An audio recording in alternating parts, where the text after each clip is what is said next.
আমি অনেক জায়গায় বলি যে আমি এত বোধহয় এটা ৭৫ নাম্বার জলসা বোধহয় এই বছরের। এই আওলাতুলি বা এই আশপাশে যেগুলো এলাকা আছে প্রত্যেকটা জলসায় যদি আমি আসছি তথাপি দেখেছি যে যেগুলো মানুষ আগে বসেছে ওনারা আবার আলোচনা শোনার জন্য বসে যায়। তা আমি বিশেষ করে আজ সম্মানীয় সভাপতি সাহেব, এখানে মঞ্চে অনেকগুলো মুরব্বিয়ানে কেরাম বা আপনারা অনেকে আছেন, আপনাদের কাছে দোয়া চাইব। আমি ফোন করতে চেয়েছিলাম যে আমি আসবো না, কিন্তু আপনাদের মোহাব্বত, আপনাদের আদর, সম্মান বলা যাবে না, আপনারা আমাকে আদর স্নেহ করেন, সে মোহাব্বতের জন্য আমি আসছি। 13 তারিখ গিয়েছি আমি বোম্বাই, ওখান থেকে মহারাষ্ট্র মাদ্রাসায় যাওয়া রাত্রে, ওখান থেকে গিয়েছি আমি চেন্নাই, চেন্নাই থেকে রাত 4টা বাজায় গুয়াহাটি আসছি। মাদ্রাসায় এসে দিনে ঘুমাইতেও পারি নাই, যার জন্য আর ঠান্ডা খেয়েছি, ওভার সফরে বুকে ওভার ব্যথা, সেই জন্য ভাবছিলাম যে আসবই না। যে হোক আসছি, যদি আপনারা বসে আছেন। আমি শুরুতে একটা আয়াত পড়েছি, সেই আয়াতটা শোনার পর সবার অল্প দিলে টাচ লাগছে, কি জানি লাগছে না? সে আয়াতটা শুনলে কিন্তু দিলটা কিরকম যেন হয়ে যায়। শেষ বিদায় আমাকে আপনাকে সে আয়াত পড়ে পড়ে সবাই দিবে। যে সন্তানকে বাবাগুলো এত মহাব্বত করে, সে সন্তানও কি করবে? সে আয়াত পড়ে পড়ে বাবাকে শেষ বিদায় করে দিবে। আজ এখানে ঢুকতে আমার অন্তরটা কিরকম যেন হয়ে গিয়েছে। আল্লাহ, আজ এখানে এতগুলো মানুষ বসে আছে এক একজনের আলোচনা শোনার জন্য। এই জায়গায় এমন হয় মানুষ জমা হয়ে এক একজনকে চিরবিদায় করে দিয়ে যায়। এটা তো কবরস্থান না? কবরস্থান। আপনারা যিনারা আসছেন, আসার পথে অনেকগুলো মানুষ আলোচনা করতেছে যে না, টাকা দেই না দেই যাইতে হবে, আমাদের দাদা ঘুমায় আছে, আমাদের চাচা ঘুমায় আছে, আমাদের আব্বুজান ঘুমায় আছে। এই মহাব্বতে সবাই জমা হয়েছে। আমাকে আপনাকেও যদি আল্লাহ আমার আপনার তকদিরে এইখানের মাটি রাখছে, আমাকে আপনাকেও ঘুমাইতে হবে। কিন্তু ভাই, কোন সময় ঘুমাবো কেউ বলতে পারি? সে আখিরি ঘুমটা তো কেউ বলতে পারি না। দেখবেন আপন সন্তান বাবাকে যখন সাদা কাপড়ে যখন পরিধান করায় দেওয়া হয়, সন্তান কান্না করে করে শেষবার একবার বলে যে আর একবার মুখটা দেখাও। কয়েকদিন আগে আমার একটা রিশতেদার ব্রেন টিউমার হয়েছিল, অপারেশন হয়েছে, তারপর সাকসেস হয় নাই, ইন্তেকাল হয়েছে। আমি দেখেছি কবরে রাখা হয়েছে, অথচ কবরে রাখার পর মানুষকে দেখা লাগে না। কবরে আমাদের মানুষ অনেকে মোহাব্বতের জন্য থাকতে পারে না, কবরে রাখার পরেও শেষ নজর একটা দেখার জন্য কি বলে যে অল্প কাপড়টা সরাও, আর একবার দেখি, আর তো দেখতে পারবো না। আমি কবরের নিকটে দাঁড়ায় আছি, ওই বোনটার ছোট ভাই, আমি বললাম যে ভাই আর দেখা যাবে না, ডাইরেক্ট আমার পাও এরকম করে ধরছে যে ভাই একবার দেখাও, আমার বোনকে আজীবন আর দেখতে পারবো না, একবার দেখা। অন্তরে হাত দিয়ে আমি আপনিও তো এরকম আছি, শেষ বিদায় করে দিয়ে দিয়ে এই কবরস্থানে রেখে চলে গিয়েছি। আমার আপনারও ঠিকানা এটা। আল্লাহ তাআলা কোরআনে কারীমের 4 নম্বর পারায় 2 নম্বর পৃষ্ঠায় 2 নম্বর লাইনে আল্লাহ তাআলা আমাকে আপনাকে ডাকছে, সমস্ত মুমিন বান্দাকে ডাকছে, মোহাব্বত করে ডাকছে। ডাকার পর একটা মেসেজ পৌঁছাইছে আল্লাহ, যে দেখো দুনিয়ার ঠিকানা সব মিথ্যা। দুনিয়ার তোমার যেগুলো ধন দৌলত, টাকা পয়সা, পরিচয়, তুমি মালদার, তুমি বিজনেসম্যান, তুমি হাফিজ, তুমি গাড়ির মালিক, তুমি অনেক বিজনেসম্যান, সব মিথ্যা। সত্য কি? আল্লাহ একটাই দেখবে। চলুন কোরআন থেকে জানি আল্লাহ কোনটা দেখবে আমার আপনার। আল্লাহ তাআলা সুন্দর করে আমাকে আপনাকে ডাক দিয়ে বলতেছে, ইয়া আইয়ুহাল্লাযীনা আমানুত্তাকুল্লাহ।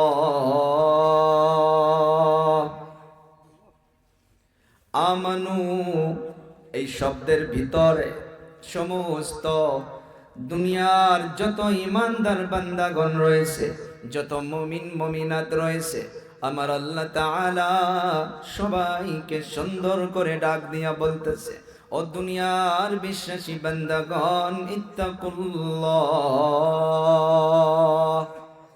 আল্লাহর জন্য ভয় করতে থাকো, হাক্কা তুকাতিহি, যেমন করে আল্লাহর জন্য ভয় করা দরকার। আল্লাহ তাআলা আমাকে আপনাকে এই আয়াতের ভিতরে সর্বপ্রথম ভয় করা কথা বললেন। এই আয়াতের আবার কিছু অংশ যাওয়ার পর আল্লাহ তাআলা বলতেছে, যেমন করে ভয় করা দরকার তেমন করে ভয় করো, যেমন করে ভয় করা হক সেমন করে ভয় করো। তারপর আল্লাহ তাআলা বলেন, তুমি এই দুনিয়া থেকে কবরে এসো না, তুমি মৃত্যু বরণ করো না, তুমি এই অন্ধকার কবরে এসো না। আল্লাহ তাআলা বললেন, ওয়ালা তামুতুন্না ইল্লা, তুমি মরো না, তুমি অন্ধকার কবরে এসো না। আল্লাহ তাআলা ইল্লা শব্দ লাগাইয়া দিল, হা হা, ওই সময় মরো, ওই সময় কবরে আসো, ওই সময় মৃত্যু বরণ করো। কোন সময়? আল্লাহ তাআলা বলল, ইল্লা ওয়া আনতুম মুসলিমুন। এই যে এইটাই পরিচয় আল্লাহ তাআলা জানাইয়া দিল যে তুমি মরো না, তুমি মৃত্যু বরণ করো না। ইল্লা শব্দের মানা হইতেছে হা, ওই সময় মরো, ওই সময় মৃত্যু বরণ করো। কোন সময়? আল্লাহ তাআলা বলল যে সময় তুমি দুনিয়ার মাধ্যমে পরিপূর্ণভাবে মুসলমান হইতে পারবা। দুনিয়ার জমিনে এক শ্রেণীর মানুষকে যদি বলা হয়, রে ভাই কবরের জন্য ভয় করো, অন্ধকার কবরে যাইতে হবে, নামাজ পড়ো, রোজা রাখো, আল্লাহকে চেনো, গুনার কাজকে ছেড়ে দাও, আল্লাহ আল্লাহ করো, মসজিদের দিকে চলে যাও, মা বাবার ফরমাবরদারি করো, কেন নামাজ পড়ো না রে যুবক? এক শ্রেণীর যুবক গুলো ঠাস করে জবাব দিয়া দেব, হুজুর আমাদের তো এখনো সময় হয় নাই। বলে না? অনেকগুলো যুবক বলে, ও হুজুর আমাদের তো এখনো সময় হয় নাই। তাদেরকে যদি প্রশ্ন করা হয়, ও ভাই আপনি আমাকে একটা জবাব দিন, এই পৃথিবী থেকে তুমি কবে চলে যাবা? যুবকের তখন কথার জবাব বন্ধ হইয়া যায়, ও ভাই সেটা তো বলতে পারবো না। সেটা যদি বলতে না পারো, আল্লাহ তাআলা তো জানাইয়া দিল, রে যুবক, ও মুমিন বান্দা, এই যে কবরে যে তুমি আসবা, এই কবরে যদি তুমি পরিপূর্ণভাবে মুমিন হইতে না পারো, মুসলমান হইতে না পারো, অন্ধকার কবরে চলে আসার পর আমি আল্লাহ তাআলা ফেরেশতাকে নিযুক্তি করে রেখেছি, তোমার অন্ধকার কবরে আসার সঙ্গে সঙ্গে তোমার আযাব শুরু হইয়া যাবে। এই পৃথিবীর জমিনের বাবারা, বন্ধুরা, আমার কলিজা টুকরা যুবক, প্রত্যেকটা মাহফিলে আমি যুবকদেরকে আহ্বান জানাই, বিশেষ করে যুবকদেরকে আমি আহ্বান জানাইয়া যাই, রে ভাই সময় নাই, সময় নাই। আল্লাহর নবী বলে যাওয়া হিসাবে আখিরি জামানায় যুবকদের মৃত্যু বেশি বেশি হবে, যুবকগুলো বিবাহের সময় হইয়া যাবে, যুবকগুলো দুনিয়ার থেকে বিদায় হইয়া যাবে। লক্ষ্য করে দেখুন, কোনো একটা দিন তো বাকি নাই, মরণের খবর কানে আসে না রে যুবক। আর খবর নেওয়ার পর পাওয়া যায় যে 40 বছরের উপরের মানুষের অ্যাক্সিডেন্টের খবর পাওয়া যায় না, বেশিরভাগ 25 থেকে 30, 30 থেকে 35, 20 থেকে 22 এমনদের যুবকদের খবর পাওয়া যায়, যারা রাস্তার মাধ্যমে বাইক অ্যাক্সিডেন্ট হইয়া চলে গেল, যারা রাত্রবেলা ঘুমাইয়া পড়ছে, সকালবেলা বিছনার থেকে উঠতে পারে নাই। এ বাবা, আল্লাহ তাআলা কোরআনে কারীমের মাধ্যমে জানান, লিকুল্লি উম্মাতিন আজাল, আজাল। আল্লাহ তাআলা বললেন, শোনো, সমস্ত মানুষের জন্য, সমস্ত যুবকদের জন্য, সমস্ত বাবাদের জন্য, সমস্ত মা বোনদের জন্য আল্লাহ তাআলা দুনিয়ার যেটা সময়, এই সময়কে আল্লাহ তাআলা নির্ধারিত করে রেখেছে। কেউ জানে না কে কোন সময় চলে যাবা। এই যে রাত্রবেলা জলসা শোনার জন্য বসেছি রে বাবারা বন্ধুরা, এইটা কেউ কি বলতে পারবো যে আমি জলসা থেকে বাড়িতে চলে যাইতে পারবো? এমনও হয় একটা জানাজা করতে এসে ওই জানাজার সঙ্গে আর একটা জানাজা তৈয়ার হইয়া যায়, হয় না? এত তো শোনা যায় না। কবরস্থানে চলে গিয়েছে, জানাজার মাধ্যমে দাঁড়াইয়া গেছে, ইমাম সাহেব জানাজার নামাজ পড়তে সালাম ফিরে দেখে আর একজন ব্যক্তি ওই জানাজার লাইনে জমিনের মাধ্যমে পড়ে আছে। আল্লাহ চিল্লা বেজে গেল যে আহারে, ইনিও তো জানাজায় এসে ইনিও অন্ধকার কবরের মেহমান হইয়া গেল। আল্লাহ তাআলা বলেন, ইযা জালুহুম লা ইস্তাখিরুনা সাআতাও ওয়া লা ইস্তাকদিমুন। যেটা সময় আল্লাহ তাআলা আমার আপনার জন্য নির্ধারিত করে রেখেছে, যে সময়টা আল্লাহ তাআলা আমার আপনার জন্য ফিক্স করে রেখেছে, ওই সময় থেকে আমি আপনি এক সেকেন্ডও আগে চলে যাইতে পারবো না।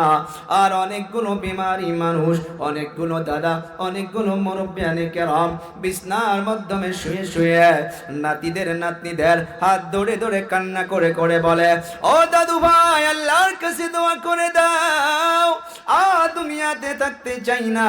কেন? বলে বিছনায় শুয়ে শুয়ে পিঠের মাধ্যমে ঘা হইয়া গেছে, উঠতে পারি না, চলতে পারি না, রাস্তায় যাইতে পারি না, বাজারে যাইতে পারি না, এই দুনিয়ার ভালো লাগে না। ও দাদু ভাই, আল্লাহর কাছে দোয়া করে দাও, আল্লাহ তাআলা যেন আমাকে দুনিয়া থেকে বিদায় করে নেয়। আল্লাহ তাআলা বলে, তুমি হাজারো চেষ্টা করতে পারো, হাজারো তুমি আশা করতে পারো, তোমার সময় না হওয়া পর্যন্ত তুমি একটা সেকেন্ডও আগে অন্ধকার কবরে আসতে পারবা না। দুনিয়ার মাধ্যমে লক্ষ্য করে দেখুন, এই যে মওতকে নিয়া মানুষ আজকে কবরকে ভুলে গিয়েছে রে বাবা, মওতকে ভুলে গিয়েছে। দুনিয়ার মাধ্যমে আমার আপনার জন্য গুনাহ করা সহজ হইয়া গেছে, আমার আপনার জন্য পাপ করা সহজ হইয়া গেছে। একটাই কারণ, আমার আপনার জিন্দেগিতে কবরের ধ্যান নাই। হযরতে আবু বকরের জিন্দেগি তালাশ করে দেখুন, ওমরের জিন্দেগি তালাশ করে দেখুন, সমস্ত সাহাবা কেরামদের জিন্দেগিগুলো লক্ষ্য করে দেখা যায়, তারা অন্ধকার কবরের ভয়েতে দুনিয়ার জমিনে জান্নাতের সার্টিফিকেট পাওয়ার পরেও তারা শুধু কান্না আর কান্না করে গিয়েছে। হযরতে আবু বকর সিদ্দিক রাদিয়াল্লাহু তাআলা আনহু নফল নামাজে দাঁড়াইয়া গেছে, নফল নামাজে দাঁড়াইয়া দাঁড়াইয়া একটা আয়াত পড়ে পড়ে আবু বকর সিদ্দিক রাদিয়াল্লাহু তাআলা আনহু চোখের পানি ছেড়ে দিয়ে নামাজের মাধ্যমে কান্না শুরু করে দিছে। একজন সাহাবী আল্লাহর নবীর নিকটে চলে আসলো, ইয়া রাসূলুল্লাহ, ইয়া হাবিবাল্লাহ। আবু বকর সিদ্দিক নফল নামাজে দাঁড়াইয়া দাঁড়াইয়া একটা আয়াত পড়ে পড়ে কান্না করতেছে। নামাজের পর আবু বকর সিদ্দিক রাদিয়াল্লাহু তাআলা আনহুকে আমার আপনার নবী ডাকলো, ও আবু বকর, কেন এত তুমি নফল নামাজে কান্না করতেছ? কোন আয়াত তোমাকে কান্না করাইতেছে? কি পড়তেছ আর কান্না করতেছ? আবু বকর সিদ্দিক রাদিয়াল্লাহু তাআলা আনহু একটা আয়াত ওনাকে শোনাইলেন। মাশাআল্লাহ, কি নাম ভাইজান? মোহাম্মদ রাশিদুল ইসলাম। আব্বা মা আছে? বাবা নাই হাতে। মাশাআল্লাহ, রাশিদুল ইসলাম 500 টাকা হারে বাবা নাই। আল্লাহ তাআলা যুবক ভাইয়ের আব্বার কবরটাকে আল্লাহ তাআলা জান্নাতের টুকরা বানায় দেখ, সবাই জোরে বলি আমিন। অন্ধকার কবরের মাধ্যমে জান্নাতের সুখ শান্তি দান করে দেখ, সবাই বলি আমিন। কি হুজুর কি নাম? মারা গেছে ওর বেটা আশিক ইকবাল। 1000 টাকা দিছে, ওর মায়ে দিছে 1000, আর নূরবাহারের বই দিছে 2000। নূরবাহার সাহেব চলে গিয়েছে, উনি চলে গিয়েছে, ওনার স্ত্রী 1000, ওনার স্ত্রী 2000, ওনার মায়ে 1000, ওনার স্ত্রী 2000, ওনার আম্মা জান 1000। আল্লাহ তাআলা নূর মুহাম্মদ সাহাবের অন্ধকার কবরটাকে জান্নাতের টুকরা বানাক, জোরে বলি আমিন। আল্লাহ তাআলা জান্নাতুল ফিরদাউস নসিব করে দেখ, জোরে বলি আমিন। অন্ধকার কবরের মাধ্যমে আল্লাহ তাআলা জান্নাতের হাওয়া প্রবেশ করিয়ে দেখ, জোরে বলি আমিন। নারে তাকবীর।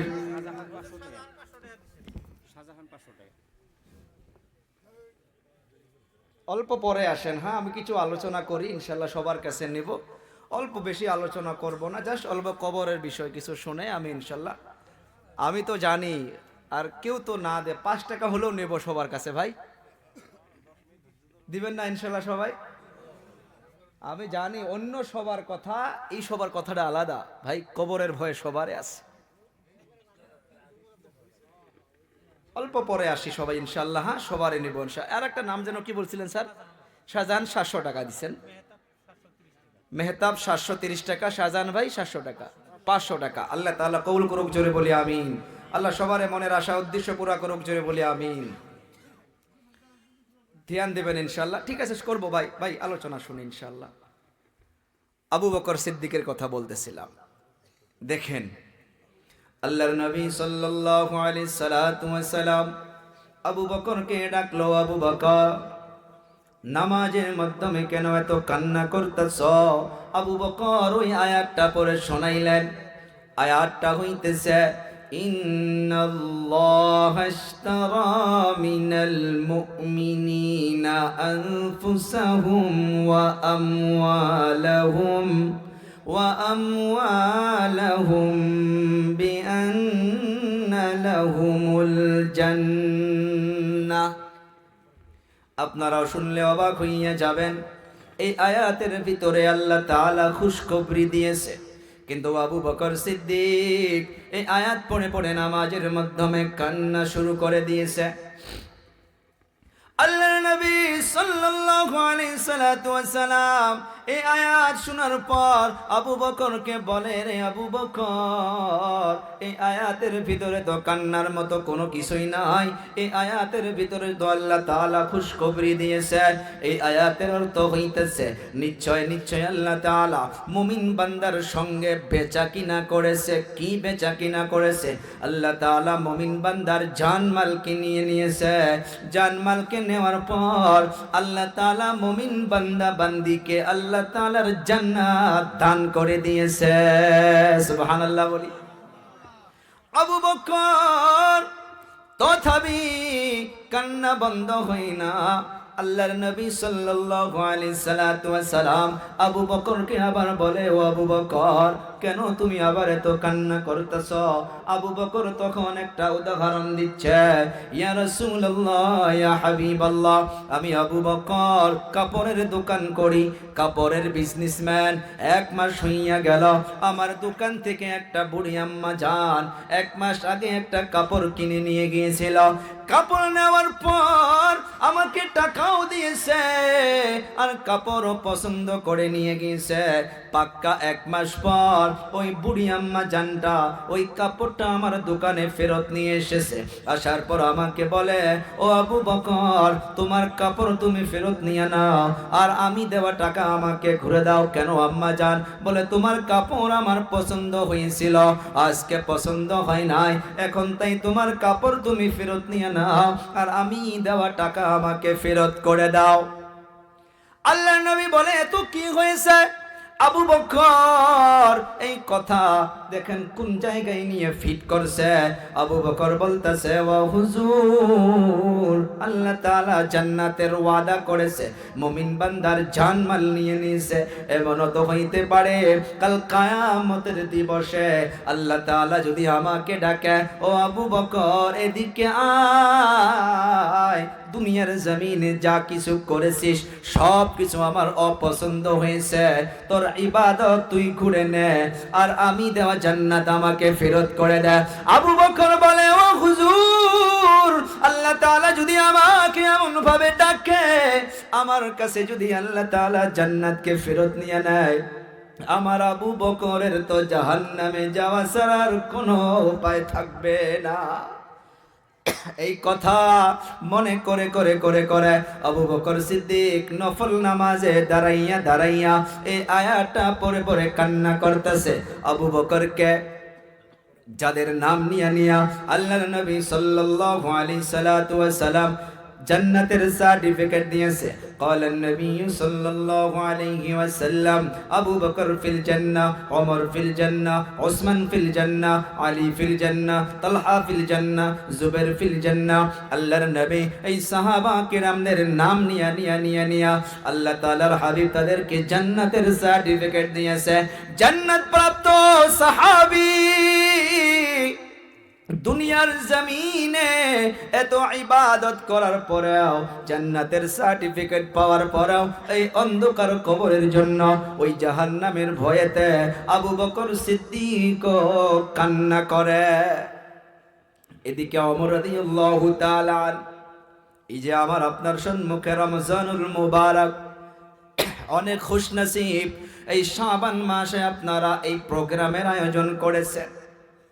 অনেকে আমরা জানি না শাবান মাস আল্লাহর নবী সাল্লাল্লাহু আলাইহি সাল্লাতু ওয়াস সালাম মা আয়েশা রাদিয়াল্লাহু তাআলা আনহা বলতেছে যে আমি আমার পয়গম্বরকে অর্থাৎ আমার স্বামীকে বিশ্ব নবীকে আমি অন্য মাসে এত পাবন্দির সাথে দেখি নাই যত পাবন্দির সাথে আমি শাবান মাসে দেখেছি।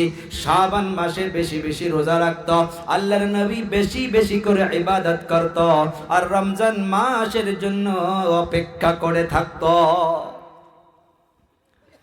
ওমর রাদিয়াল্লাহু তাআলা আনহু রমজানুল মুবারক পার হইয়া গেছে, ঈদের দিন ওমর রাদিয়াল্লাহু তাআলা আনহু ওনার রুমের দরজাটা বন্ধ করে ঈদের দিন বসে বসে বসে বসে চোখের পানি ছেড়ে দিয়ে কান্না করে। সাহাবা কেরাম গিয়ে প্রশ্ন করে, ও ভাই আজকে তো ঈদের দিন, আজ তো খুশির দিন, আপনি কেন এত কান্না করেন? আজকে খুশি মানানো দরকার। ওমর রাদিয়াল্লাহু তাআলা আনহু জবাব দিয়া বলে, রে ভাই আজকে তো খুশি ওই ব্যক্তির জন্য যারা রমজানুল মুবারক পান করার পর নিজের জীবনের গুনাহ মাফ করতে পেরেছে, যারা জান্নাতের নৈকট্য হাসিল করতে পেরেছে, তাদের জন্য তো খুশির দিন। আমার ওমরের ভয় যে আমি রমজানুল মুবারক পার হইয়া গেল, আমি আমার নিজের জীবনের গুনাহ মাফ করতে পারলাম কিনা। ওমরের মতো সাহাবী ঈদের দিন এই অন্ধকার কবরের জন্য কান্না করে।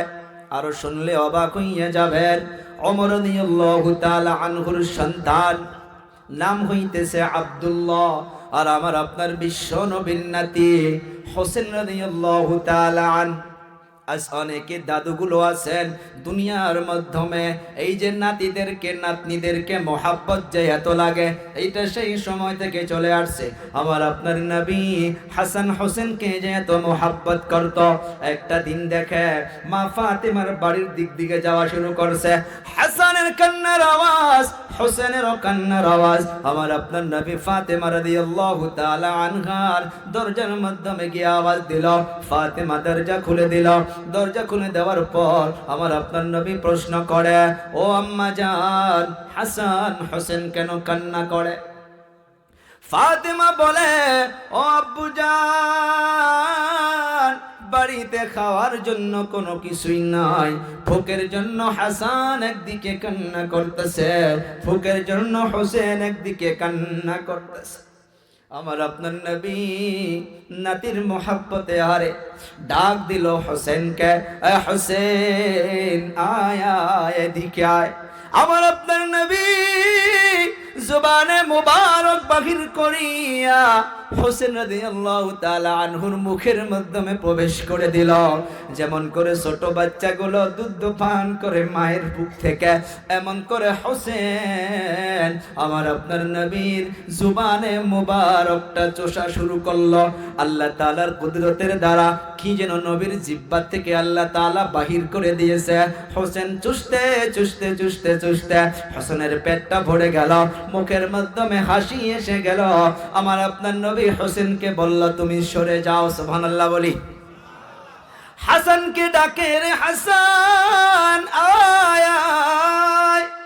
হাসানকেও নিকটে নিয়া আমার আপনার নবী হাসানের মুখের মাধ্যমে জবানে মোবারক প্রবেশ করে দিল।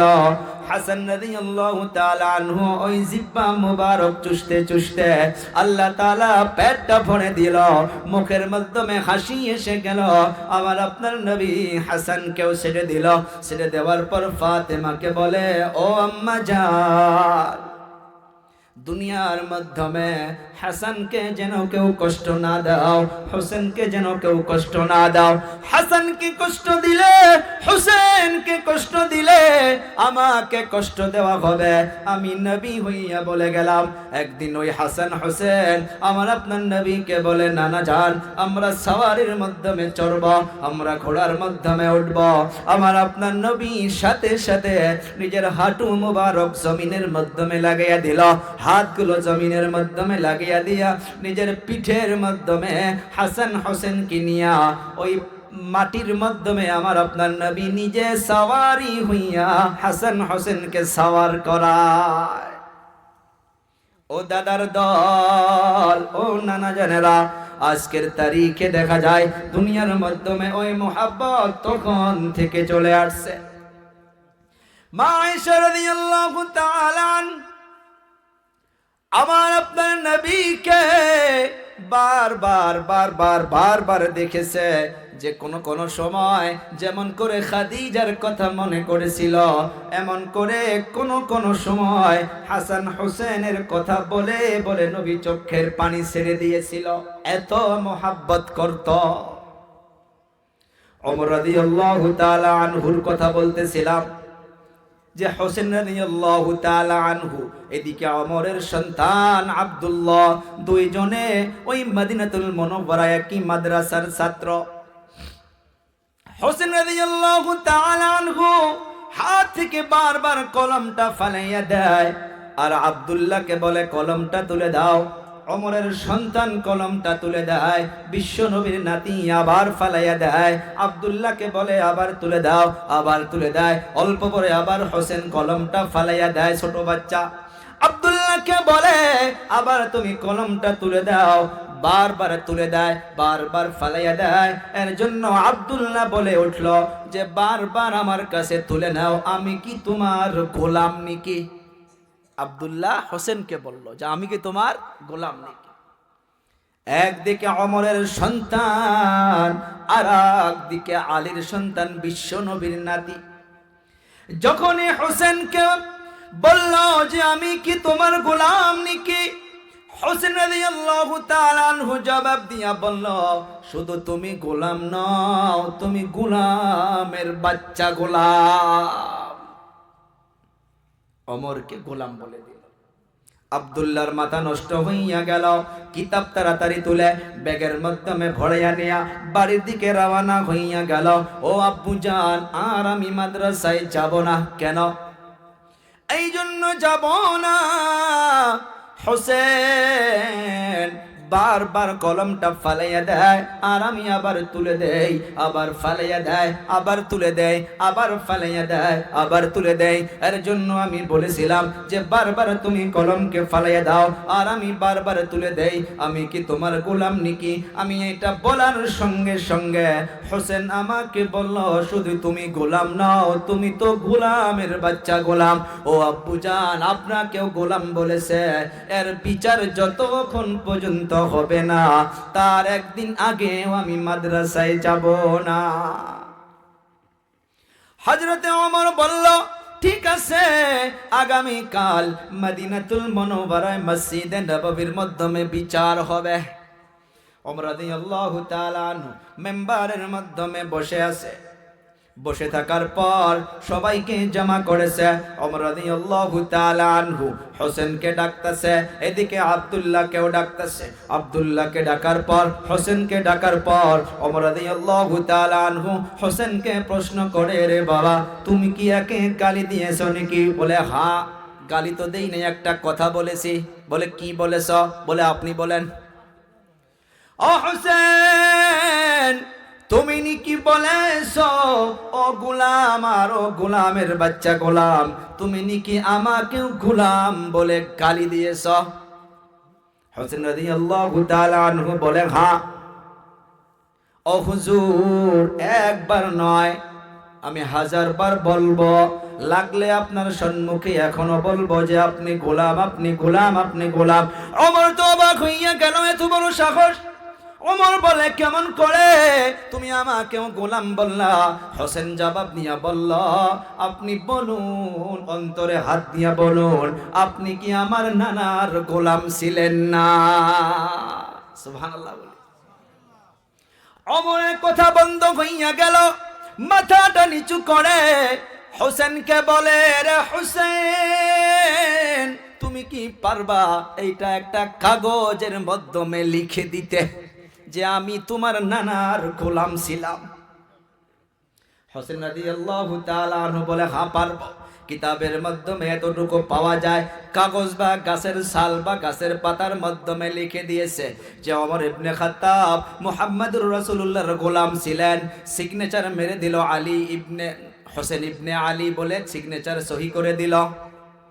ওমর ওই কাগজটা নিয়া একবার বুকে লাগায়, একবার চুমা খায়, একবার কপালে লাগায়, আর ওমর কাগজটা এমন ভাবে তুলে ধরে বলল যে যারা যারা এখানে আছো সবাই শুনে নাও, আমি যখন দুনিয়া থেকে বিদায় হইয়া যাব, আমার কাফনের ভিতরে এই কাগজের টুকরাটা যেন দিয়া দিয়া হয়। কেন দিয়ে দিবা?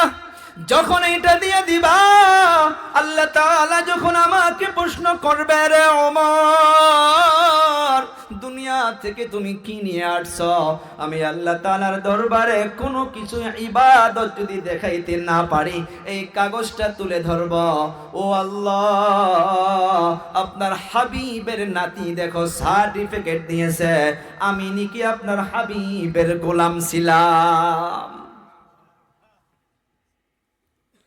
আব্দুল্লাহ ছোট বাচ্চা বোঝে না। ওমর বলে, ও সন্তান, চলো, বিচার হইয়া গেছে।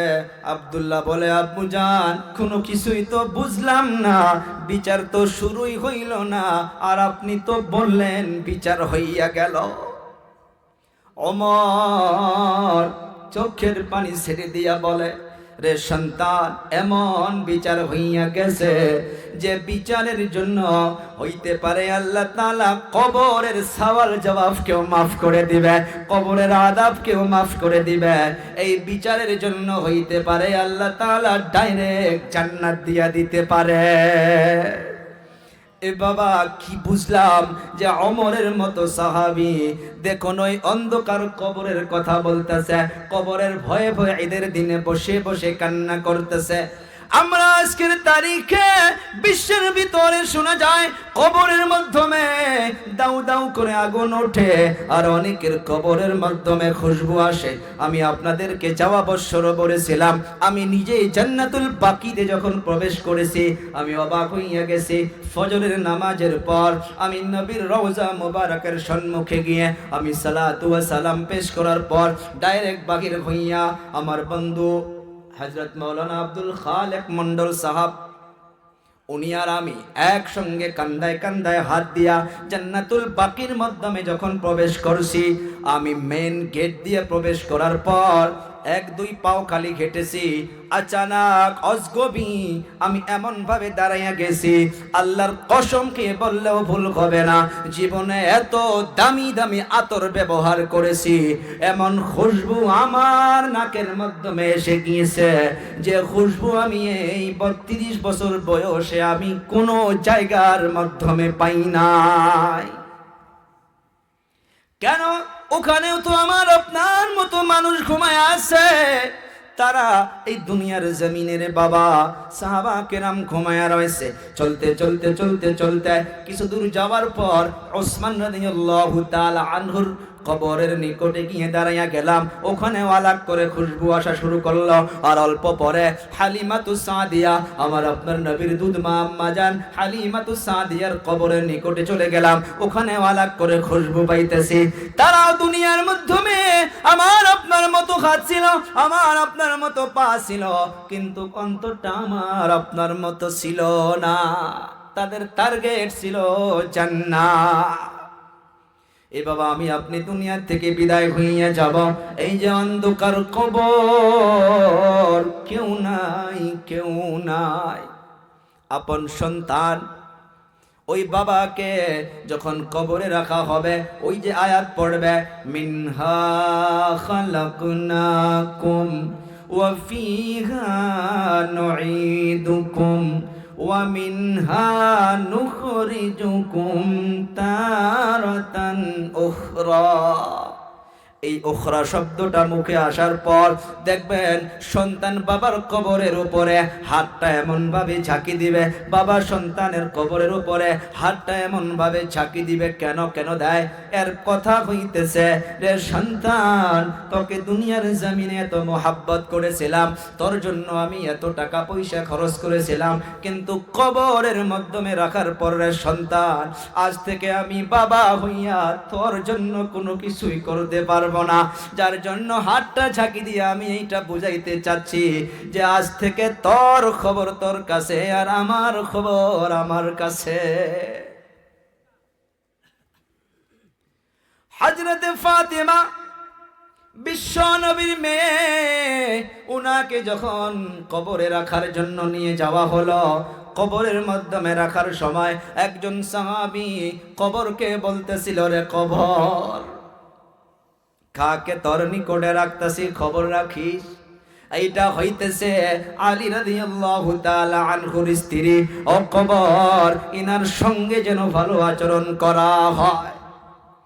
কবর কোনো জবাব দেয় না, আবার বলে, রে কবর, জান্নাতের যুবকদের সর্দার হাসান হোসেন রাদিয়াল্লাহু তাআলা আনহুমা, ওনার আম্মা জানকে তোমার হাওয়ালা করা হইতেছে, রে কবর, এনার সঙ্গে যেন ভালো আচরণ করা হয়।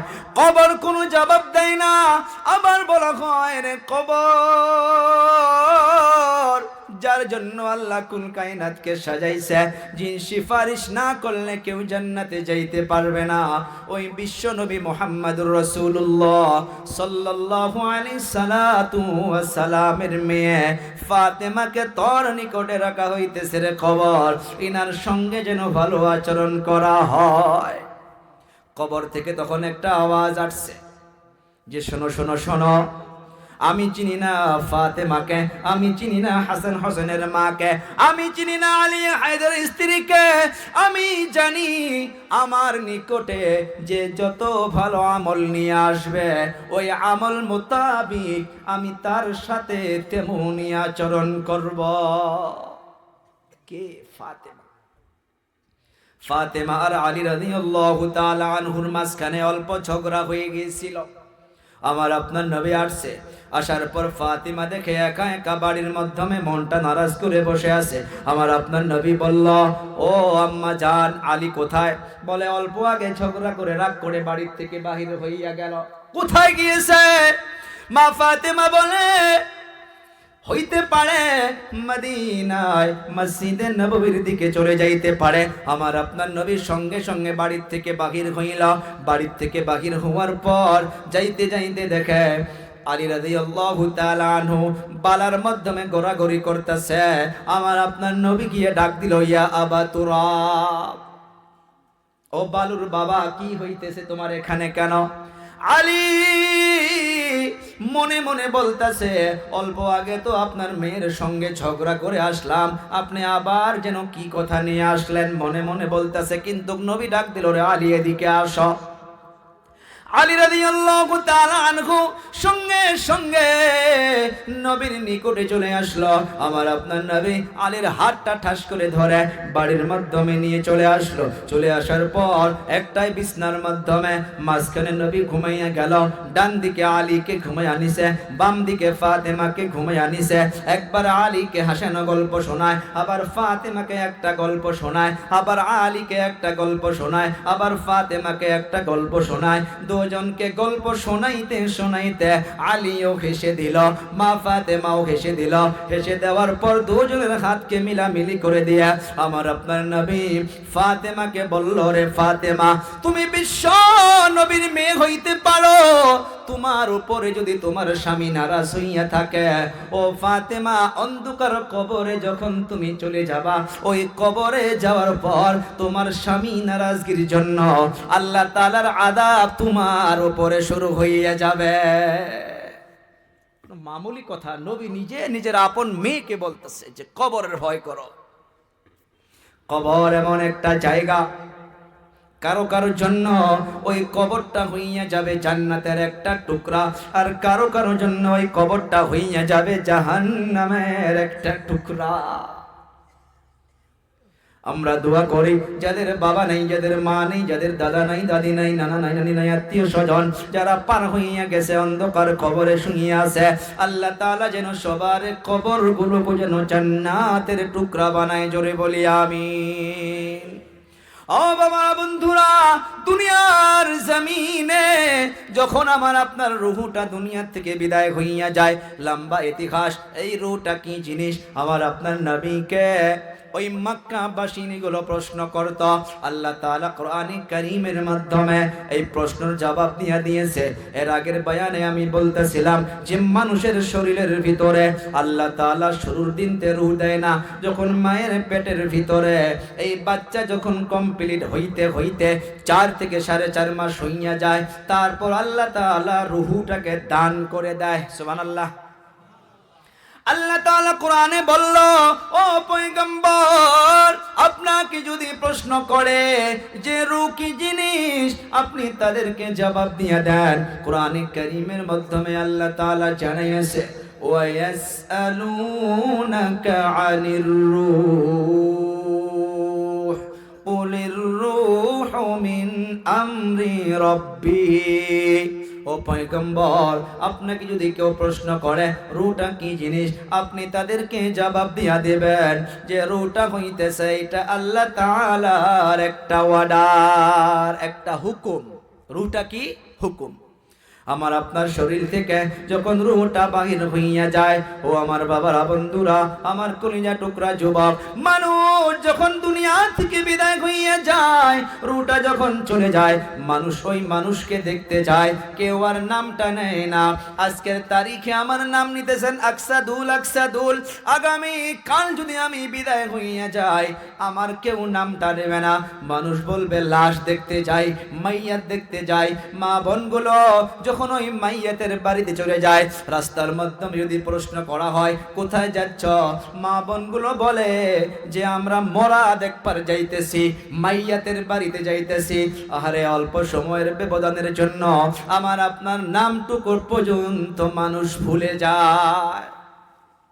আমার আপনার রূহটা যখন চলে যায় দুনিয়ার মাধ্যমে, রে বাবা, যদি আমি আপনি নেক হইয়া থাকি, মুমিন হইয়া থাকি, আল্লাহকে রাজি খুশি কইরা থাকি, আমার আপনার রূহটা জান্নাত থেকে আল্লাহ তাআলার ফেরেশতাগুলো জান্নাতের রেশম কাপড় নিয়ে আমার আপনার রূহটাকে নেওয়ার জন্য চলে আসবে।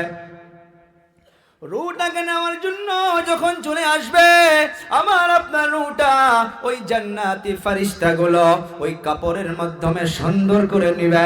সুন্দর করে নেওয়ার পর আসমানের দিকে রওনা হইয়া যাবে।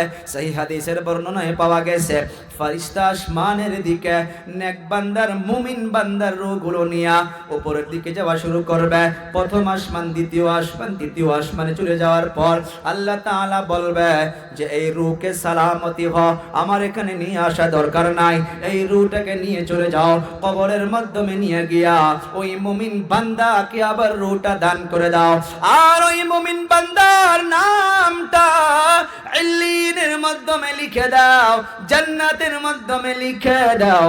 রিওয়ায়াতের মাধ্যমে পাওয়া যায় ওই রূহটা দেওয়ার জন্য অন্ধকার কবরে আমার আপনার ওখানে যে চলে আসবে, রে বাবারা, বন্ধুরা, অনেক ফেরেশতা গুলো লাইন করে, দুটা লাইন করে বসে যাবে।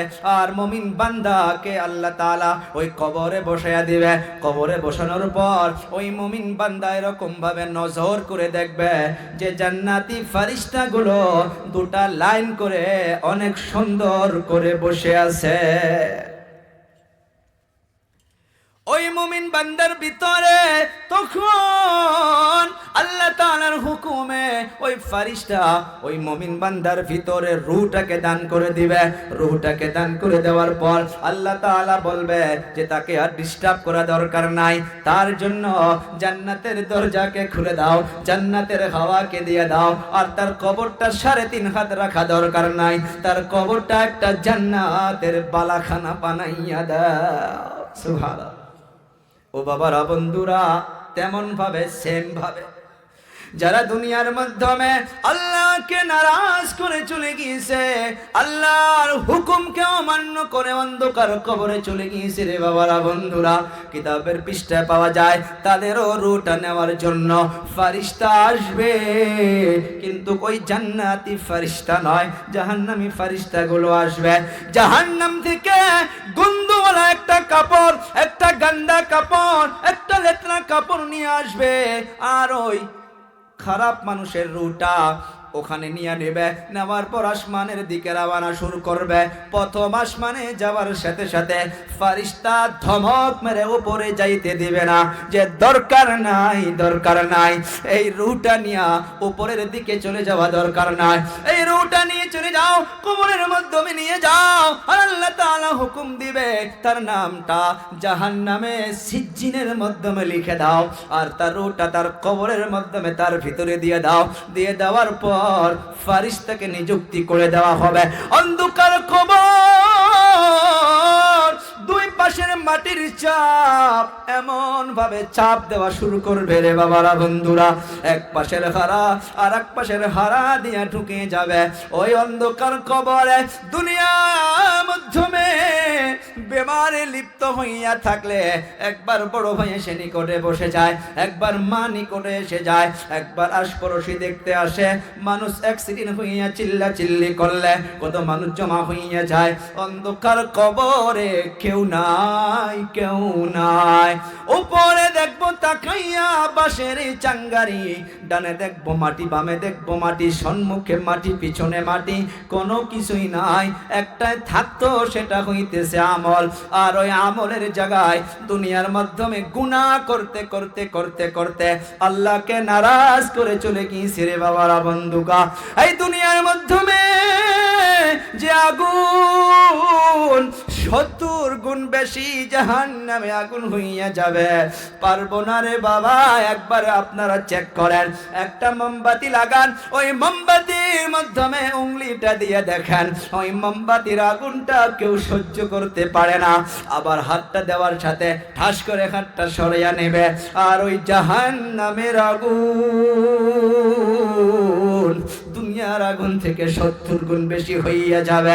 অন্ধকার কবরে কেউ নাই, কেউ থাকবে না রে বাবা, কোনো বন্ধু থাকবে না, কোনো সাথী থাকবে না। দুনিয়ার মাধ্যমে যা কিছু আমল করে যাব রে বাবা, সেই আমলে তো আমার আপনার সাথে চলে যাবে।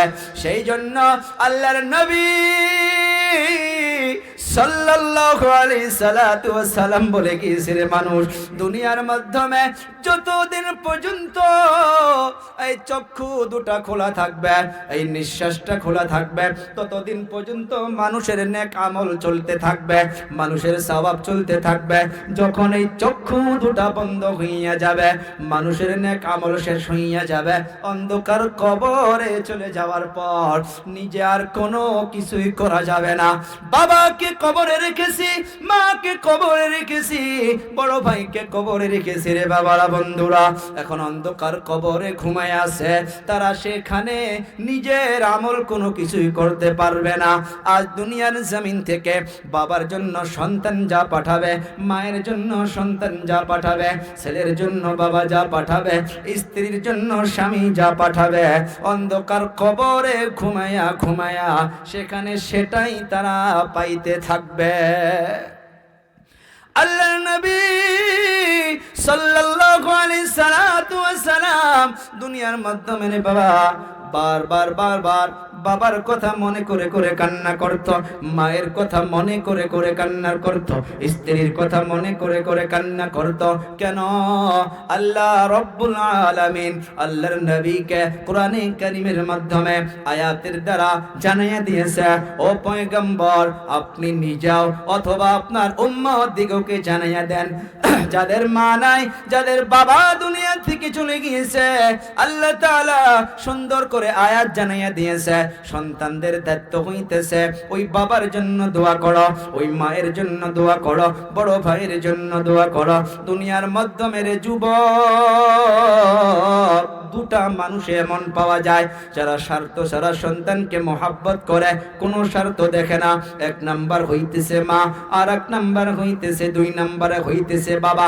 দুনিয়ার মাধ্যমে আমার আপনার নবী সাহাবা কেরামদেরকে জমা করে নিয়েছে, জমা করার পর সাহাবা কেরামদেরকে বলতেছে, রে সাহাবী, আল্লাহ তাআলা আমাকে সব নেয়ামত দিয়েছে, কিন্তু একটা নেয়ামত থেকে আল্লাহ তাআলা আমাকে মাহরুম রেখেছে। সাহাবা কেরাম অবাক হইয়া, এই বক্সটা কেটে গিয়েছে। সাহাবা কেরাম তো অবাক হইয়া গেল। সাহাবা কেরাম প্রশ্ন করে, ইয়া রাসূলুল্লাহ, আল্লাহ তাআলা আপনাকে কোন নেয়ামত দেয় নাই? আল্লাহ তাআলা আপনাকে তো সব নেয়ামত দিয়েছে। আল্লাহর নবী চোখের পানি ছেড়ে দিয়ে দিয়ে কান্না করে বলতেছে, ও সাহাবীরা রে, তোমরা অন্তরে হাত দিয়া বলো, জীবনে তোমরা একবার হলেও বাবাকে বাবা বলে ডাকতে পেরেছ, কিন্তু আমি মুহাম্মদ জীবনে একবারের জন্য আব্বাকে আব্বা বলে ডাকতে পারি নাই। ও আমার যুবক, ও বাবা বন্ধুরা, নবী আমার সাহাবা কেরামদেরকে জমা করে নিয়েছে মসজিদে নববীর মাধ্যমে। আল্লাহর নবী সাহাবা কেরামদেরকে নিয়ে বলে গেল, ও আমার সাহাবীরা রে, যদি আমার মা বেঁচে থাকতো, হুজ্জাজ কেরাম গুলো ভালো করে জানবেন, যাদেরকে আল্লাহ তাআলা মসজিদে নববীতে নিয়েছে, মসজিদে নববীর মুসাল্লা আমার আপনার নবীর হুজরায়ে মুবারক, অর্থাৎ আজকের তারিখে যে রওজা আতহার, সেটা থেকে মসজিদে নববীর মুসাল্লা অত একটা ডিসটেন্স হবে না, এখান থেকে ওই বক্স তার থেকে আর অল্প দূর হবে। আল্লাহর নবী সাহাবা কেরামদেরকে বলতেছিল, ও আমার সাহাবীরা রে, যদি আমার দুনিয়ার মাধ্যমে মা বেঁচে থাকতো, আমি মসজিদে নববীর মাধ্যমে ফরজ নামাজের মাধ্যমে দাঁড়াইয়া যাইতাম, আমি নামাজের ইমামতি করার জন্য নিয়াত বাঁধিতাম, আমি আল্লাহু আকবার বলে নিয়াত বাঁধিতাম, আমি কিরাত শুরু করতাম, আলহামদুলিল্লাহি রাব্বিল আলামিন। ওদিকে আমার মা জানতো না যে আমি নামাজের মাধ্যমে আসি। আমার মা যদি না জানার জন্য দরজার থেকে, খিড়কির থেকে যদি আমার নামটা ধরে একবার ডাকতো, ও বাবা মুহাম্মদ তুমি কোথায়, আমার মায়ের ডাকটা যদি নামাজের মাধ্যমে আমার কানে চলে আসতো, আমি মায়ের ডাকটা শোনার পর আমি ফরজ নামাজের ইমামতিকে বাদ দিয়া, আমি নামাজকে ভঙ্গ করে দিয়া, আমি মায়ের খেদমতে হাজির হইয়া যাইতাম। ও যুবক, ও আমার আব্বু জানেরা, কয়েকদিন আগে গোলপাড়ার একটা ঘটনা, রাত্রবেলা 1:30-2টা বাজে আমি মেডিকেলে চলে গিয়েছি। সন্তান হাতের মাধ্যমে স্যালাইন চলতেছে, নাকের মাধ্যমে অক্সিজেন লাগানো আছে, বাবা ঘুমায়া পড়ছে, বড় ভাই ঘুমায়া পড়ছে, বেডের মাধ্যমে সন্তান ঘুমায়া আছে, অক্সিজেন চলতেছে। আমি সাইড দিয়া গিয়া দেখি ওই পালেঙ্গের সাইডে একটা কাপড় বিছাইয়া একজন মহিলা আল্লাহর কাছে আসলটা এমন ভাবে তুলে ধরছে, আল্লাহ কি বলতেছে, ও দয়াবান আল্লাহ, আমার সন্তান এডমিট হইয়া আছে, আমার সন্তান সিরিয়াস হইয়া আছে, ও আল্লাহ, আমি মা হইয়া আপনাকে বলতাছি গো আল্লাহ, আমার সন্তানের যদি হায়াত নাই, আমি মা হইয়া আল্লাহ, আমার যদি হায়াত আছে, আমার হায়াতটুকু সন্তানকে দিয়া দাও, আমি মায়ের হায়াতকে কমাইয়া দিয়া আমার সন্তানের হায়াতকে বাড়াইয়া দাও, আমার সন্তান যেন দুনিয়া থেকে বিদায় হইয়া না যায়। এ বাবা বন্ধুরা, দুনিয়ার মাধ্যমে মা বাবাগুলো এমন ভাবে সন্তান দিগকে স্বার্থ ছাড়া মোহাব্বত করে। আরো একটা ঘটনা, কিতাবের নয়, বাস্তব মেডিকেলের ঘটনা। হাজবেন্ড ওয়াইফ, স্বামী স্ত্রী গিয়েছে মেডিকেলের মাধ্যমে, স্ত্রী গর্ভধারিণী হয়ে আছে। ডক্টর আল্ট্রাসাউন্ড সোনোগ্রাফি করে বলে দিয়েছে যে সিজার করতে হবে। সিজার এমন পর্যায়ে চলে গিয়েছে, হাজবেন্ডকে ডেকে নিল, স্বামীকে ডেকে নেওয়ার পর ডক্টর বলতেছে যে আপনার স্ত্রীকে তো সিজার করতে হবে, কিন্তু কেমন পর্যায়ে আছে। রিপোর্ট মোতাবিক আপনার স্ত্রীর গর্ভের মাধ্যমে যে সন্তান রয়েছে, সে সন্তান এমন অবস্থায় আছে, সিজার করার পরেও দুজন বাঁচবে না। হইলে মাকে বাঁচাইতে হবে, মা বেঁচে গেলে সন্তান বাঁচবে না, সন্তানকে যদি বাঁচাইতে হয় মা বাঁচবে না। যাও যাও যাও, স্বামী স্ত্রী আত্মীয় স্বজন পরামর্শ করে তাড়াতাড়ি আমাকে জানাও কি করতে হবে। স্বামী এই কথা শোনার সাথে সাথে পায়ের তল থেকে যেন জমিনটা সরে গেল। এমন অবস্থায় ঢুলতে ঢুলতে স্ত্রী বেডের মাধ্যমে ঘুমায় আছে। স্ত্রী নিকটে আসার পর স্ত্রীকে বলতে চায়, আবার কথাটা আটকে যায়, বলতে পারে না। আবার বলতে চায়, বলতে পারে না, কান্না এসে যায়। আবার বলতে চায়, বলতে পারে না। স্ত্রী বলে, কি হয়েছে গো, বলুন কি হয়েছে। স্বামী তখন বলে, ডক্টর এমন ভাবে বলল যে আপনাকে সিজার করতে হবে, সিজার করতে হলেও সন্তানকে যদি বাঁচাইতে হয় তুমি নাকি বাঁচবা না, তোমাকে বাঁচাইতে হলে সন্তান বাঁচবে না। কি করা লাগবে আমার তো মাথায় কাজ করে না। আমি কি বলবো ডক্টরকে গিয়ে, তোমার কথা বলবো নাকি সন্তানের কথা বলবো, আমার তো কোনো মাথায় কাজ করে না। স্ত্রী তখন চোখের পানি ছেড়ে দেয়া স্বামীর হাতটা ঠাস করে ধরে বলে, 4 বছর হইয়া গেল বিবাহ হওয়া, তোমার জন্য বাবার মোহাব্বত কে ছেড়ে দিয়েছি, তোমার জন্য মায়ের মোহাব্বত কে ছেড়ে দিয়েছে, তোমার জন্য ভাই বোনের মোহাব্বত কে ছেড়ে দিয়েছে। ও পানের স্বামী গো, যাও যাও যাও, দেরি কইরেন না। ডক্টরকে গিয়া বলে দাও আমি মা হইয়া মরার জন্য প্রস্তুত আছি, আর দেরি কইরেন না, দেরি কইরেন না। ডক্টরকে গিয়া বলে দাও সিজার করতে গিয়া আমার জীবনটা যেন নষ্ট করে দেয়, আমাকে যেন মেরে ফেলে, আমার পেটের বাচ্চার যেন কোনো কিছু না হয়। স্বামী যাইতে চায় না, স্ত্রী ধাক্কা মেরে স্বামীকে পাঠাইয়া দেয়, যাও যাও যাও, দেরি কইরেন না, দেরি হইলে সন্তান মরে যাইতে পারে। আমি মা হইয়া মরার জন্য প্রস্তুত আছি, আমার সন্তানের যেন কোনো কিছুই না হয়। ও যুবক, হাত জোর করে বলে যাইনি বাবা, আমিও একটা যুবক, দুনিয়ার মাধ্যমে কেউ পাবেন না। আপনাকে যদি কেউ 1 কাপ চা পান করায়, ওই 1 কাপ চায়ের পিছনে কমসে কম 1000টা মকসদ লুকায়া থাকবে। কিন্তু দুনিয়ার মাধ্যমে স্বার্থ ছাড়া দুইজনে মোহাব্বত করে, মা আর বাবা, মা আর বাবা, মা আর বাবা। ও বাবা, মা হইয়া বলতেছে, ও স্বামী যাও ডক্টরকে গিয়া বলে দাও আমি নিজের জীবনকে মেরে ফেলে আমি সন্তানের জীবনকে বাঁচাইতে চাই। সারা পৃথিবী তালাশ করেন, এমন একটা মানুষ যদি খুঁজে দিতে পারেন যে নিজের জীবনকে মেরে অপরের জীবনকে বাঁচাইয়া দিবে, কেউ থাকবে না। দুটাই মানুষ বাড়াবে, একটা হবে মা আর আরেকটা হবে বাবা। ও আমার আব্বু জানে না, তাই আমরা কবরস্থানের মাধ্যমে বসে আছি রে বাবা। হইতে পারে আগামী বছর এখানে না বসে থেকে ওই মাটির নিচে আমি আপনি শুয়ে থাকতে পারি। একটা কথা ভালো করে শুনেন, যে আমি সুতারপাড়ায় থাকি জন্য যে আমার কবর যে সেখানে হবে না।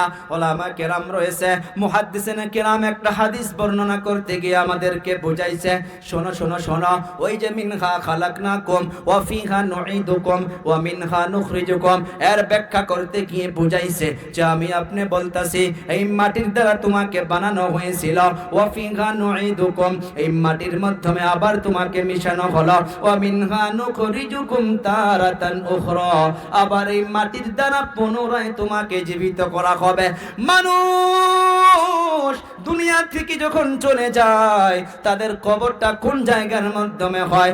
মুহাদ্দিসিনে কেরাম কোন কিতাবের মাধ্যমে লিখেছে যে যাকে যে জায়গার মাটি দিয়ে বানানো হয়েছে তার কবরটা সেই জায়গার মাধ্যমে হবে।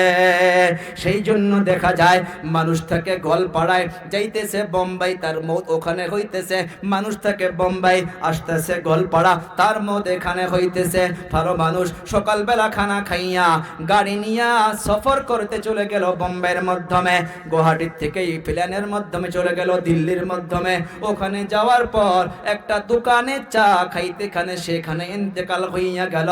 মুসলমানগুলো ধরাফেরা করে নিয়ে গিয়া দিল্লির ওই কবরস্থানে তাকে ঘুমাইয়া দেয়।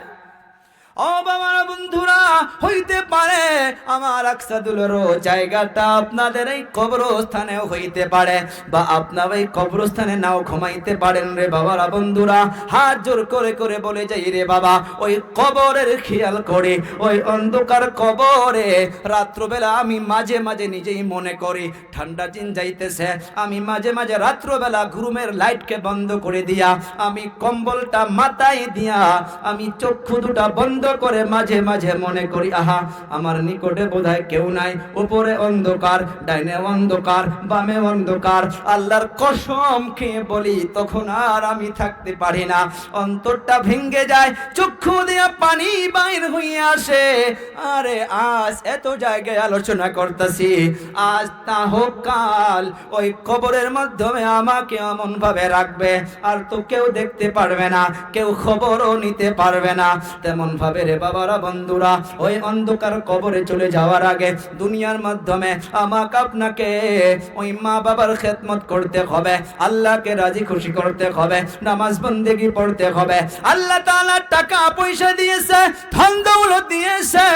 কোরআনে কারীম থেকে জানেন আল্লাহ তাআলা এই টাকা পয়সা কোন জায়গায় খরচ করবেন। চলুন কোরআন থেকে শুনি। আল্লাহ তাআলা জানাইয়া দিলেন, ও পয়গম্বর, আপনাকে মানুষ প্রশ্ন করতে পারে, ওয়ায়াসআলুনাকা মাযা ইউনফিকুন, আপনাকে যদি প্রশ্ন করে যে আপনার টাকা কোন জায়গায় সর্বপ্রথম খরচ করবা, কার জন্য খরচ করবা, আল্লাহ তাআলা জানিয়ে দিলেন, কুল, ও পয়গম্বর আপনি বলে দিন, কুল মা আনফাকতুম মিন খাইরিন ফালিল ওয়ালিদাইন। আল্লাহু আকবার বলি। ও বাবারা বন্ধুরা, আয়াত দিয়া বললাম রে বাবা, আপনারা ভাববেন যে চান্দার জন্য বললো না, মন চাইলে দিবেন, না চাইলে না দিবেন, দিতে পারবেন দিবেন না আল্লাহ তাআলা জানবে। আল্লাহ তাআলা জানাইয়া দিলেন, ও পয়গম্বর আপনাকে মানুষ যখন প্রশ্ন করবে যে আপনার টাকা পয়সা কোন জায়গায় খরচ করবে, আল্লাহ তাআলা জানাইয়া দিলেন, কুল মা আনফাকতুম মিন খাইরিন ফালিল ওয়ালিদাইন। ওয়ালিদাইনের অর্থ হইতেছে মা বাবার জন্য, মা বাবার জন্য, মা বাবার জন্য আল্লাহ তাআলা টাকা পয়সা দিয়েছে। কোরআন বলতেছে তোমার টাকা পয়সা রে বাবা সর্বপ্রথম তোমার মায়ের জন্য খরচ করো, তোমার বাবার জন্য খরচ করো। মা বাবা বেঁচে আছে রে বাবারা বন্ধুরা, বাজারে চলে যান, 1 কেজি আপেল নিয়ে আসেন, আধা কেজি আঙ্গুর নিয়ে আসেন। ওই মা বাবা জীবিত থাকা অবস্থায় মায়ের মুখে একটা আঙ্গুর তুলে দেন, বাবার মুখে একটা আঙ্গুর তুলে দেন। একটা সময় এমন ছিল যে সময় আপনার মন চাইছিল মা বাবার খেদমত করব, মা বাবাকে আপনি ভাল মন্দ খিলাবেন।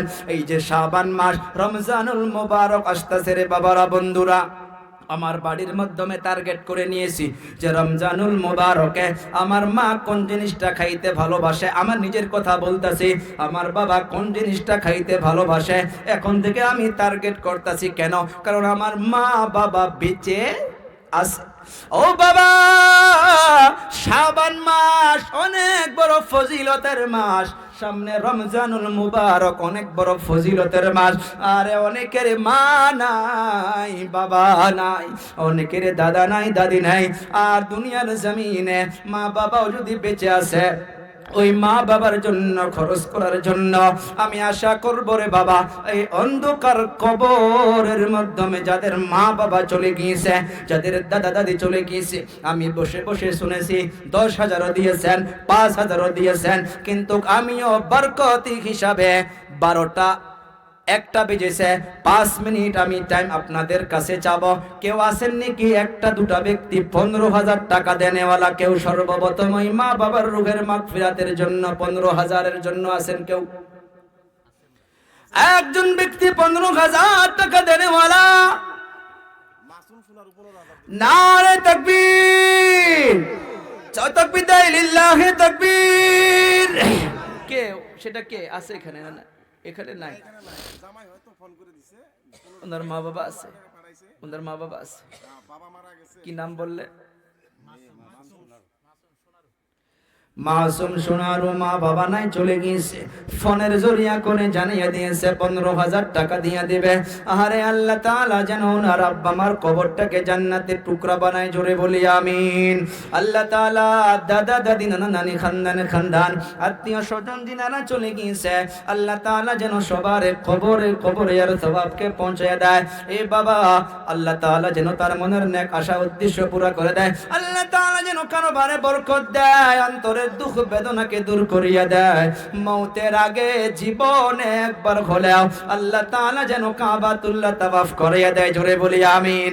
মৌতের আগে একবার হলেও আল্লাহ তাআলা যেন আপনার হাবিব পাকের রওজা মুবারক জিয়ারত নসিব করিয়া দেয়। জি, কি বললেন আপনি? 10,000 টাকা দেনেওয়ালা আছেন কেউ গো? 10,000 টাকা দেনেওয়ালা আর কেউ আছেন নাকি? 1-2 জন ব্যক্তি ভাই আমার 10,000 টাকা দেনেওয়ালা বাবারা অনেকে দিয়েছেন 10,000 টাকা দেন। নারে তাকবীর, নারে তাকবীর, মাশাআল্লাহ, জাযাকাল্লাহ খায়রান ফিদ দারাইন। আমাকে অনেক আদর স্নেহ করে, আমাকে অনেক মোহাব্বত করে। আসেন, সামনে আসেন। নাম লেখছেন নাকি? আসলে নামটা সফিয়া রহমান। 10,000 টাকা মাও নাই, বাবাও নাই। আরে আল্লাহ তাআলা যেন এই গভীর রজনীতে না জানি অন্ধকার কবরে ওনার আব্বা মা কি হালাতে আছে। অনেকগুলো যুবক আছেন, অনেকগুলো দাড়ি পাকা দাদু জানেরা আছেন। আল্লাহ তাআলা যে আলিমদের দোয়া কবুল করবে কোনো জায়গায় লেখা নাই। এই যে মুরব্বীগুলো আছেন, আপনাদের জরিয়া করে আল্লাহ তাআলা দোয়া কবুল করে নিতে পারে। দাড়ি পাকা লোকদের দোয়া আল্লাহ তাআলা জলদি কবুল করে। আমার অনেকগুলো কলিজা টুকরা যুবক আছেন, আল্লাহ তাআলা যেন সফিয়া রহমান সাহেবের আব্বা মার কবরের মাধ্যমে যেন আল্লাহ জান্নাতের সুখ শান্তি দান করিয়া দেন। সবাই একসাথে বলি আমিন। আল্লাহ তাআলা ওনার খানদান আত্মীয় স্বজন যিনারা চলে গিয়েছে, আল্লাহ সবার কবরে আর সওয়াবকে পৌঁছাইয়া দাও। ও দয়াবান আল্লাহ, যিনারা জীবিত আছে আল্লাহ পুরা খানদানকে মাফ করে দাও। ছেলে মেয়ে স্ত্রী পুত্র আল্লাহ তাআলা সবাইকে হিফাজত ফরমাও, অন্তরের দুঃখ বেদনাকে দূর করিয়া দাও। মৌতের আগে আল্লাহ তাআলা অল ফ্যামিলিকে আল্লাহ আপনার ঘর তাওয়াফ করিয়া দিও। আল্লাহ মৌতের আগে একবার হলে আল্লাহ আপনার হাবিব পাকের রওজা মুবারক জিয়ারত নসিব করিয়া দিও। সবাই জোরে বলি আমিন। আছেন কেউ 10,000 টাকা দেনেওয়ালা বাবারা? আরো কেউ? অনেক সময় হইয়া গেছে 10,000 টাকা দেনেওয়ালা আরো কেউ আছেন নাকি ভাই? একজন ব্যক্তি হাতটা উঁচু করেন। এতগুলো লোকের ভিতরে বাবা কত টাকা কত দিকে চলে যায়। আমি আশা করব আপনারা দিয়েছেন। যদি আরো কেউ দেওয়ার জন্য ইরাদা করেছিলেন, জোর জবরদস্তি করে চাবো না রে বাবারা। যদি কেউ নিয়ত করেছেন 10,000 টাকা দেনেওয়ালা, আর একটা ব্যক্তি কেউ দাঁড়ান, 2 জন হইয়া যাক।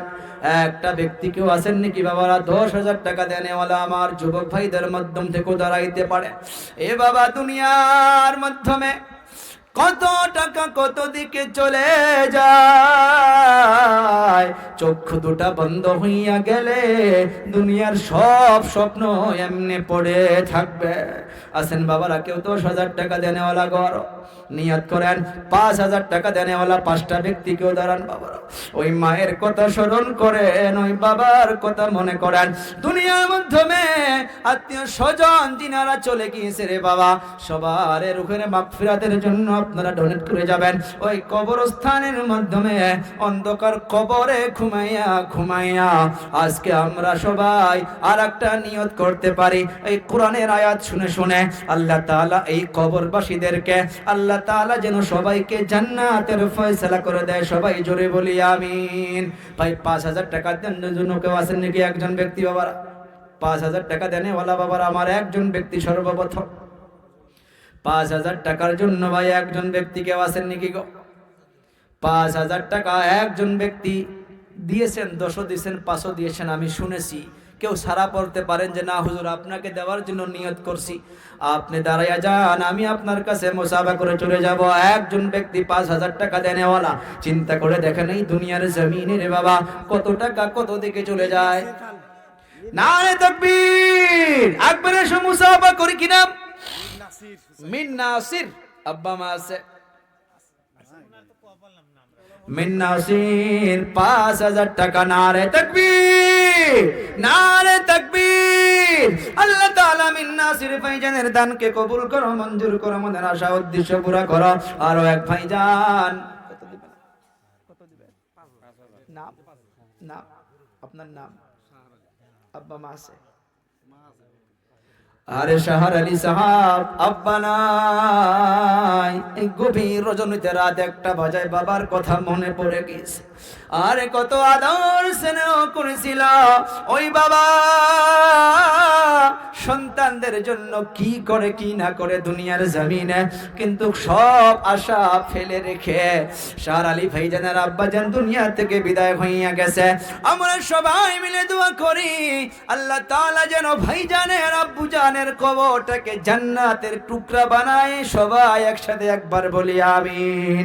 আল্লাহ তাআলা ওনার দাদা দাদি নানা নানি খানদান আত্মীয় স্বজন যারা বিদায় হইয়া গেছে আল্লাহ তাআলা যেন সবার কবরে কবরে আর সওয়াবকে পৌঁছে দেয়। সবাই চিৎকার মেরে বলি আমিন। আল্লাহ তাআলা শাহর আলী ভাইজানের অন্তরের দুঃখ বেদনাকে দূর করে দাও, মনের আশা উদ্দেশ্য পুরা করে দাও। মওতের আগে একবার হলেও কাবাতুল্লাহ তাওয়াফ নসিব করিয়ে দাও। আল্লাহ আপনার হাবিব পাকের রওজা মুবারক জিয়ারত নসিব করিয়ে দাও। জোরে বলি আমিন। সেক্রেটারি আবুল কালাম, ওনার বাবার নাম আব্দুল করিম, 5500 নগদ দিছে। 5500 টাকা নগদ। আবুল কালাম আব্দুল করিম 5500 নগদ দিছে। আব্দুল করিম সাহাব 5000 টাকা। আর এটা গোরস্থানের সেক্রেটারির নাম কি? সেক্রেটারির আব্বা জান নাই? আছে। আল্লাহ তাআলা হায়াতে তাইয়্যিবা দান করুক। 5500 5500 টাকা নগদ দিছে আল্লাহ তাআলা। আব্বুজানকে হায়াতে তাইয়্যিবা দান করুক। ও দয়াবান আল্লাহ, আল্লাহ তাআলা বেমার আজার থেকে শিফা রাখ। হুজুরে বলি আমিন। আল্লাহ ওনার খানদান দাদা দাদি নানা নানি আত্মীয় স্বজন যিনারা বিদায় হইয়া গেছে আল্লাহ সবার কবরে কবরে আর সওয়াবকে পৌঁছে দাও আল্লাহ। মনের আশা উদ্দেশ্যগুলোকে পুরা করিয়ে দাও, অন্তরের দুঃখ বেদনাকে দূর করিয়ে দাও আল্লাহ তাআলা। মওতের আগে বারবার বারবার আল্লাহ আপনার ঘর জিয়ারত নসিব করিয়া দিও। ও আল্লাহ তাআলা আপনার হাবিব পাকের রওজা মুবারক জিয়ারত নসিব করিয়া দিও। সবাই জোরে বলি না একবার আমিন। আসেন ভাই কেউ আরো? কমিটির 4জন যুবককে দিছে, নাম কি? সবর আলী না? হ্যাঁ, সবর আলী মন্ডল, আব্দুল হাকিম, জহিরুল ইসলাম। আমাক দেন কমিটির 4 জনে কি? সবর আলী মন্ডল। আচ্ছা আচ্ছা, সবর আলী, আব্দুল হাকিম, জহিরুল ইসলাম আর মিজানুর। নারে তাকবীর। পয়গম্বর আরো কত? 1000 টাকা। 5 জন ব্যক্তি 1000। পয়গম্বর সাহেব 5000 টাকা। নারে তাকবীর। আল্লাহ তাআলা কবুল করো, মঞ্জুর করো, মনের আশা উদ্দেশ্য পুরা করো আল্লাহ। আল্লাহ এই পাঁচজন মিলে আল্লাহ যে যে নিয়ত করে দান করলো আল্লাহ, আত্মীয় স্বজনময় মুরব্বী পিতা মাতা আল্লাহ যেনারা দুনিয়া থেকে বিদায় হইয়া গেছে গো আল্লাহ, আল্লাহ কবরগুলোকে জান্নাতের টুকরা বানায়া দাও। জোরে বলি আমিন। দোয়া দেই আমরা আমিন বলি। আল্লাহ তাআলা খানদানে খানদান যিনারা চলে গিয়েছে সবার কবরের সওয়াবকে পৌঁছায়া দাও আল্লাহ। অল খানদানকে মাফ করে দাও আল্লাহ। অন্তরের দুঃখ বেদনাকে দূর করে দাও আল্লাহ। ফ্যামিলির মাধ্যমে সুখ শান্তি দান করে দাও আল্লাহ। মওতের আগে সবাইকে কাবাতুল্লাহ তাওয়াফ নসিব করে দাও আল্লাহ। আপনার হাবিব পাকের রওজা মুবারক জিয়ারত নসিব করে দাও। মানে কদম আলী এই তাবারকের জন্য সেটা ব্যবস্থা করছে, আর সামনের ওয়ালখানি করে দিব। কদম আলী সাহেব তাবারকের জন্য কিছু ব্যবস্থা করে দিয়েছে, সামনের ওয়ালটাও করে দিবে। একটা তাকবীর দেই, নারে তাকবীর, আর জোরে নারে তাকবীর। আল্লাহ তাআলা কদম আলী সাহেবের দানকে কবুল করো, মঞ্জুর করো, মনের আশা উদ্দেশ্য পুরো করো। খানদান আত্মীয় স্বজন যিনারা বিদায় হইয়া গেছে আল্লাহ সবার কবরের সওয়াবকে পৌঁছে দাও আল্লাহ। যিনারা জীবিত আছে আল্লাহ সবাইকে হায়াতে তৈয়বা দান করো, সুস্থ রাখো আল্লাহ। দুনিয়ার মাধ্যমে কত প্রকারের বেমার আজার হইতেছে আল্লাহ, ক্যান্সার থেকে, সুগার থেকে আল্লাহ, জ্বর থেকে, সর্দি থেকে আল্লাহ সবাইকে হিফাজত ফরমাও। 5,000 টাকা দেব দোকানদার আব্দুল সাত্তার, 5,000 টাকা থেকে 1,000 নগদ দিছে। নারে তাকবীর। দোকানদার আব্দুল সাত্তার 5,000 টাকা দিয়ে দিল আল্লাহ। দানকে কবুল করো, মঞ্জুর করো, মনের আশা উদ্দেশ্য পুরা করো। আর আত্মীয় স্বজন ময় মুরব্বী আল্লাহ পিতা মাতা যিনারা বিদায় হইয়া গেছে আল্লাহ সবার কবরের সওয়াবকে পৌঁছে দাও আল্লাহ। মনের আশা উদ্দেশ্য পুরা করো। মুসাফা করি ছোট। এটা কারা? কি নাম বাবু তোমার? আব্দুল্লাহ আনসারী। আল্লাহ ছোট্ট একটা নিষ্পাপ বাচ্চা আল্লাহ, এই বাচ্চার দানের জরিয়া করে আমাদের সবার দানকে কবুল করুক বলি আমিন। আল্লাহ বাচ্চাকে হায়াতে তৈয়বা দান করো আল্লাহ। 500 টাকা দান করে গেল আল্লাহ, কবুল করো, মঞ্জুর করো, মনের আশা উদ্দেশ্য পুরা করো। ওনার নাম? আজ মাহমুদ। 1 মিনিট, ওই যে মুরব্বি সাহেব কত দিছে? আচ্ছা মাশাআল্লাহ, আব্দুল সাত্তার সাহেব 5,000 টাকা।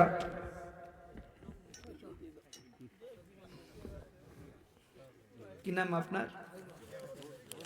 হাবিবুর রহমান। মাশাআল্লাহ 600 টাকা দান করে গেল গো আল্লাহ। দানকে কবুল করো, মঞ্জুর করো, মনের আশা উদ্দেশ্য পুরা করো আল্লাহ তাআলা। সবার নিয়তকে কবুল ফরমাও, মঞ্জুর ফরমাও আল্লাহ। কেউ মায়ের জন্য, কেউ বাবার জন্য, কেউ দাদার জন্য, দাদির জন্য।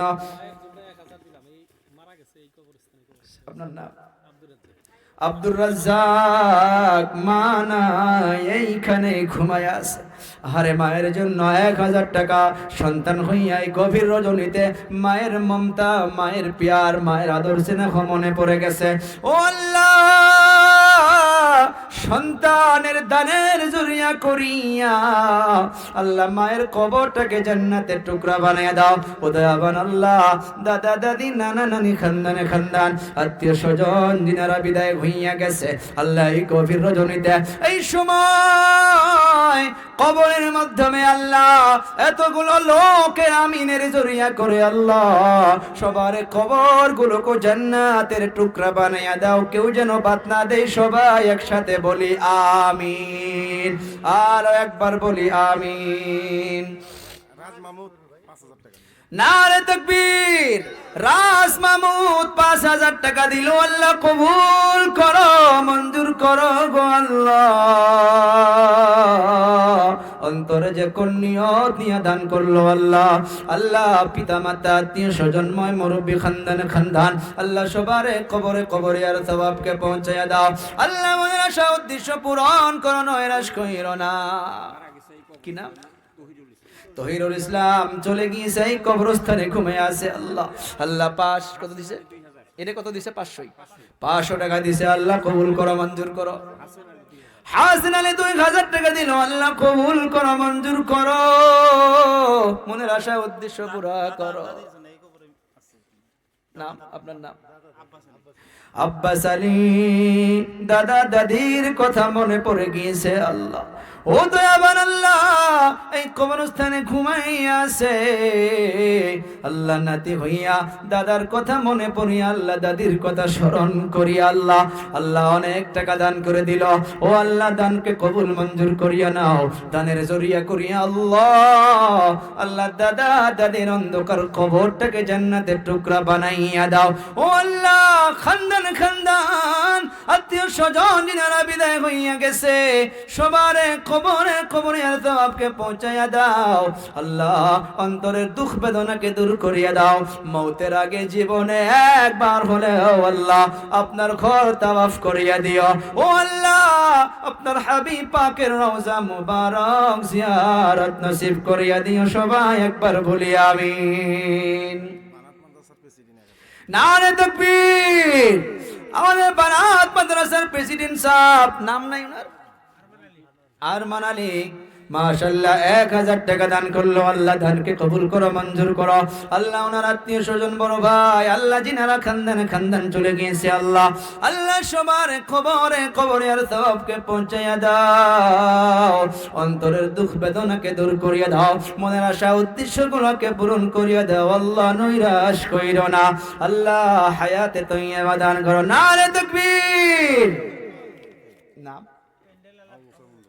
আবু বকর মন্ডল, মাইকম্যান, প্যান্ডেলম্যান 500 টাকা দান করলো আল্লাহ, ও আল্লাহ দানকে কবুল করো মঞ্জুর করো আল্লাহ, খানদানে খানদানে যারা চলে গিয়েছে আল্লাহ সবার কবরে কবরে আর সওয়াবকে পৌঁছে দাও।